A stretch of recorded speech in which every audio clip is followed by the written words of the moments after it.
history between South Africa and South Sudan is a long one. You might remember that South Sudan being the youngest country in the region, South Africa was actually the first to push for South Sudan, the UN, to be recognized for independence. So there is a history that comes with this. But what then developed into this was South Sudan is sitting with 75% of the oil, but 25% of the infrastructure, because the other 75% of the infrastructure is sitting in the north, right? So they have to produce their oil. They needed infrastructure, but they also needed investment. So if you look at what they need, we looked at this project in 3 phases. One is the oil block, because we need oil in South Africa.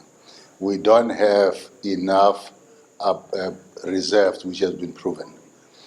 South Sudan is the 3rd biggest holder of proven reserves in the region. So we need oil. And actually, they've got one of the best oil, which is low sulfur.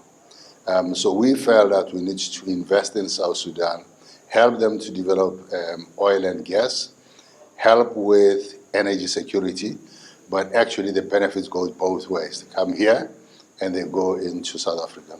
The second project that we looked at was the refinery, because they do have resources, but they cannot beneficiate. So like typical African countries have resources, export them and import back expensive resources. So we looked at the modular refinery. If you ask me, I think the South Sudanese are much more enthusiastic about the modular refinery. We are much more enthusiastic about the oil. And then the third one was to look at the pipeline. Because if you get oil, you need to evacuate it. So we're looking at evacuation options instead of just relying on one pipeline going to the north.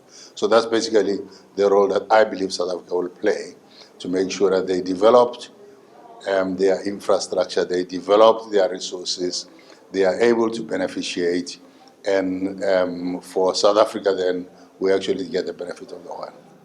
The interesting thing with South Africa is that we don't have equity barrels at home. We don't have equity barrels anywhere around the world. If you look at the big consumers like India and China, China owns equity in blocks almost in every oil-producing country in the region. You go to Nigeria, you go to Angola, they own so their oil go past South Africa to go to China, right? India is doing the same. South Africa in the region or in the continent is one of the biggest consumers, if not the biggest consumer. So our belief is that South Sudan is just a start. And we need to look at other countries and do the same. And if we could get to the point where at least 50% of the oil that we consume in South Africa, it's our own oil, just happen to be in different countries, I think we'll have made big progress.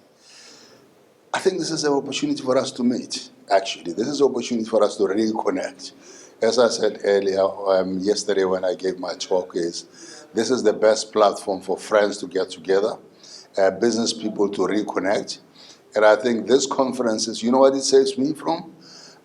I had a meeting with people from West Africa in Brazzaville yesterday. So I don't have to travel to Brazzaville, right? I had a meeting yesterday with the guys from Kenya. I don't have to travel to Kenya. I don't have to travel to Zimbabwe.